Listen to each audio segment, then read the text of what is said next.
Subscribe کیجئے ہمارے channel شاہد رضا اشرفی official کو اور بیل آئیکن کو پریس کیجئے جس سے آپ کو نئے نئے ویڈیو کی نوٹیفیکیشن ملتی رہے۔ تو ناظرین السلام علیکم ورحمۃ اللہ وبرکاتہ۔ آج کا بیان حضرت عبدالحبیب اتاری قادری کا بیان رہے گا۔ بہت بہترین بیان ہے، درود کا بیان ضرور سنیں اور اس پر عمل بھی کریں، اور کس طریقے سے پڑھنا ہے ویڈیو میں پوری طریقے سے بتایا گیا ہے، تو آپ ضرور سنیں پورے بیان کو، بہت فائدہ ہوگا۔ تو چلیے بیان شروع کرتے ہیں۔ سرکار دو عالم صلی اللہ تعالیٰ علیہ وسلم سے ایک بڑا کمال کا کویسچن کیا۔ یقین کریں ایسا سوال ہے، میں آپ کو بتاؤں تو آپ بھی کہیں گے یار اس کا جواب فوری بتائیے۔ سوال کیا تھا؟ وہ کہتے ہیں یا رسول اللہ صلی اللہ تعالیٰ علیہ وسلم، آپ دعا فرمائے اللہ سے، اللہ تعالیٰ مجھے مستجاب الدعوات کر دے۔ What is the meaning of مستجاب الدعوات؟ یعنی بندہ جو دعا کرے اس کی دعا قبول ہو جائے۔ اب مجھے بتاؤ یہ کتنا بڑا انعام ہے؟ اگر یہ ہم میں سے کسی کو مل جائے تو سارے مسئلے حل ہو گئے نا۔ پرابلم ہوگی، بیماری ہوگی، قرضہ ہوگا، واٹ ایور پرابلم، میں نے دعا کرنی ہے اور مسئلہ حل ہو جانا ہے۔ سبحان اللہ، مستجاب الدعوات۔ تو پیارے آقا علیہ الصلوۃ والسلام نے کتنا پیارا جواب دیا، کوئی بہت لمبا چوڑا جواب نہیں دیا۔ نبی پاک نے یہ نہیں فرمایا سعد اتنے روزے رکھو، اتنی نمازیں پڑھو، اتنے سجدے کرو، اتنے صدقے دو، اتنا لمبا مجاہدہ کرو، پھر جا کے تم مستجاب الدعوات بنو گے۔ نہیں، ون لائنر آنسر فرام رسول اللہ صلی اللہ تعالیٰ علیہ وسلم۔ آپ فرماتے ہیں اے سعد اپنی خوراک پاک کر لو، مستجاب الدعوات ہو جاؤ گے۔ بس یہ فارمولہ آج سیکھ جائیے، مسئلے حل ہو گئے نا۔ میں کیوں جاؤں گا کسی اور سے دعا کرانے جب خود ہی مستجاب الدعوات بن جاؤں؟ تو اپنی غذا پاکیزہ کرنی ہے، اپنی کمائی پاکیزہ کریں، اپنا کھانا پاکیزہ کریں، اپنے لقمے پاکیزہ کریں۔ اور آگے نبی پاک فرماتے ہیں اس ذات کی قسم جس کے دست قدرت میں محمد مصطفیٰ صلی اللہ تعالیٰ علیہ وسلم کی جان ہے، آدمی اپنے پیٹ میں حرام کا لقمہ ڈالتا ہے تو 40 دن تک اس کا کوئی عمل قبول نہیں کیا جاتا، اور جس بندے کا گوشت سود اور حرام خوری سے ہوگا اس کے لیے آگ زیادہ بہتر ہے۔ اب ذرا سوچئے، وہ لوگ جو اپنے بچوں کو حرام کھلاتے ہیں، آپ ان کی نشو و نما حرام پیسوں سے کر رہے ہیں۔ حدیث میں کیا فرمایا؟ جو گوشت اگائی سود سے ہے، حرام سے ہے، وہ آگ کے لیے بہتر ہے، یعنی وہ آگ میں جل جانے کے لیے بہتر ہے۔ اللہ یعنی بے شک رجب اللہ کا مہینہ ہے۔ سرکار دو عالم علیہ الصلوۃ والسلام رجب میں ایک بڑی پیاری دعا کیا کرتے تھے، آئیے ہم بھی مل کے کر لیتے ہیں۔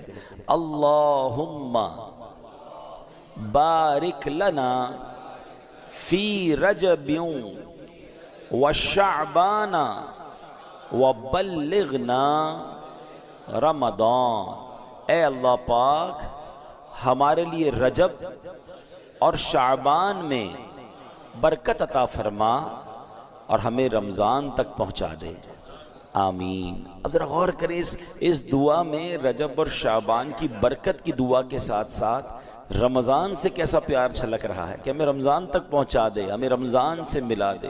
تو یہ اللہ والوں کو رمضان سے بڑا پیار ہوتا ہے۔ یہ تینوں مہینے بڑے کمال کے، رجب اللہ کا مہینہ، شعبان کے بارے میں آقا فرماتے الشعبان الشہری، شعبان میرا مہینہ ہے، اور رمضان کے بارے میں فرمایا کہ رمضان میری امت کا مہینہ ہے۔ اب آپ غور کریں کہ گویا نور کی سیڑھیاں ہیں، رحمت کا راستہ ہے۔ پہلے رجب آیا، پھر شعبان آیا، اور سبحان اللہ پھر رمضان۔ علامہ صفوری رحمۃ اللہ تعالیٰ نے بڑی پیاری بات فرماتے ہیں۔ آپ فرماتے ہیں رجب جو ہے وہ بیج بونے کا مہینہ، شعبان ان بیجوں پر پانی ڈالنے کا مہینہ ہے۔ جو تھوڑی بہت فصل اور باغ کو سمجھتے ہیں، پہلے کیا کرتے ہیں ہم؟ بیج ڈالتے ہیں، پھر پانی ڈالتے ہیں، اس کا خیال رکھتے ہیں، پھر کیا ہوتا ہے؟ پودا اگ جاتا ہے، فصل ریڈی ہو جاتی ہے۔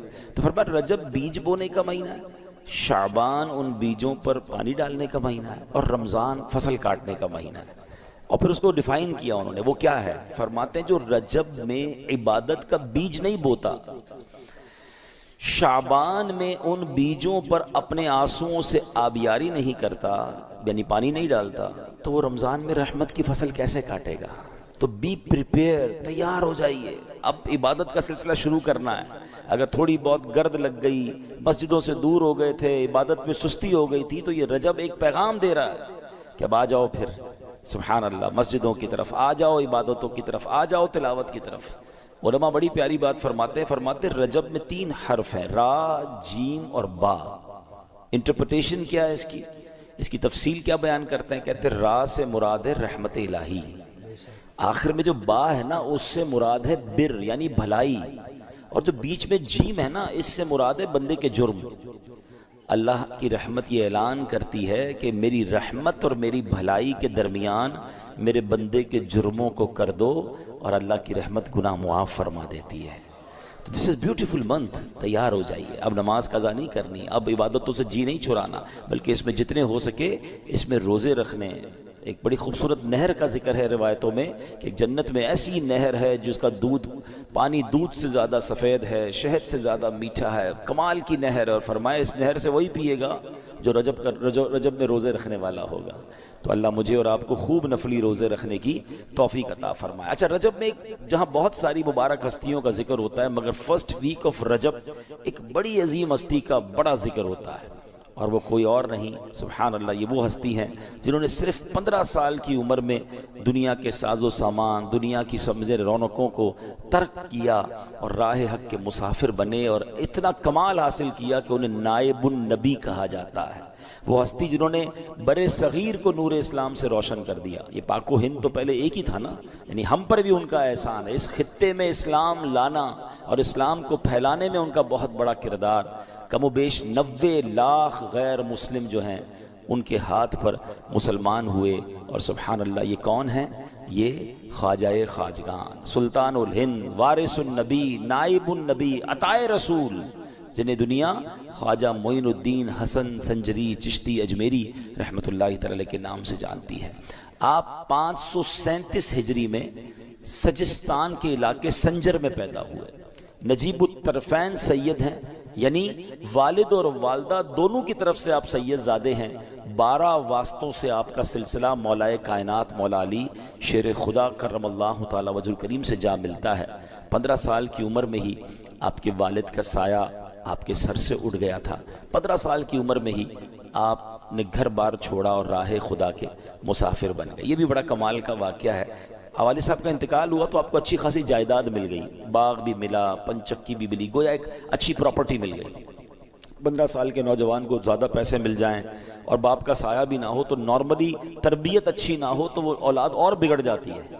مگر والدین کی تربیت ایسی تھی, سید گھرانہ تھا, بڑا ادب سکھایا تھا والدین. ہوا یہ کہ آپ اپنے باغ میں بیٹھے تھے, ایک بزرگ نکلے سفید بالوں والے, داڑھی والے, چہرہ بڑا نورانی تھا.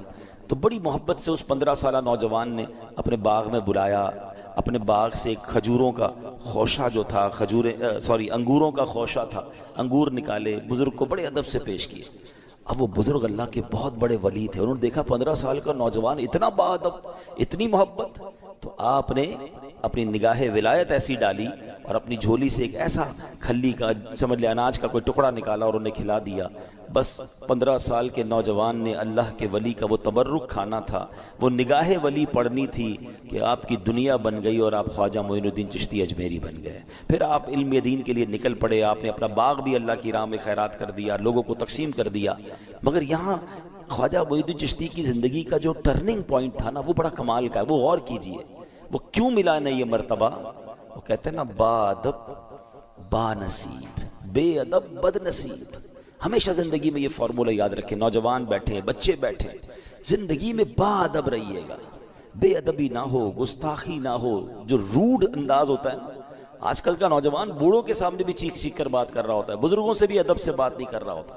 بے شک ہم کسی کو جانے نہ جانے, بے شک وہ غریب ہے یا ہمارا ملازم ہی کیوں نہ ہو, لیکن اگر عمر میں ہم سے بڑا ہے تو ہمارا کام ہے کہ ہم ادب سے بات کریں, ہم پیار سے بات کریں, سفید بالوں کا احترام کریں. ہمارے والد کی جگہ ہے, اور ادب ہی لوگوں کو مقام دلاتا ہے, بے ادبی برباد کر دیتی ہے.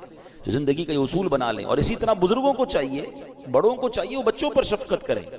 کتنا خوبصورت ریلیجن ہے میرا اور آپ کا کہ اللہ کے نبی علیہ الصلوۃ والسلام فرماتے ہیں, جس کا مضمون ہے کہ جو اپنے چھوٹوں پر شفقت نہ کرے اور اپنے بڑوں کا ادب نہ کرے وہ ہم میں سے نہیں. ابھی کتنی ایک ہی جملے میں ساری بات فرما دی نا. چھوٹے ہیں تو بڑوں کا ادب کریں, بڑے ہیں تو بچوں پر, چھوٹوں پر شفقت کریں. اور اگر یہ نہیں کرتے تو نبی پاک نے کیا فرمایا, وہ ہم میں سے نہیں. اگر سرکار ماشاءاللہ. تو ناظرین, ویڈیو اگر اچھی لگے تو جو ویڈیو کو لائک کریں, اور درود پاک کے جو حوالے سے حضرت نے جو بیان کیا ہے اسے آپ ضرور پڑھیں. انشاءاللہ ساری پریشانیاں دور ہو جائیں گی. اور اگر آپ ہمارے چینل پر نئے ہیں تو ضرور سبسکرائب کریں. ہم ایسے ویڈیو لاتے ہیں جو آپ کے لیے فائدہ مند ہو اور ہمارے لیے بھی فائدہ مند ہو. تو ناظرین, آپ سے درخواست ہے، اپیل ہے کہ آپ سپورٹ کریں، اسلامک چینل ہے اور اسلامک چینل کو اگر آپ سپورٹ کریں گے تو انشاءاللہ اللہ تعالیٰ اس کا اجر ضرور عطا کرے گا۔ تو چلیے ناظرین، ملتے ہیں اگلی ویڈیو میں، تب تک کے لیے السلام علیکم ورحمۃ اللہ وبرکاتہ۔ ویڈیو اچھی لگے تو ہمارے ویڈیو کو لائک کرے اور ہمارے چینل کو سبسکرائب کرے۔ شکریہ۔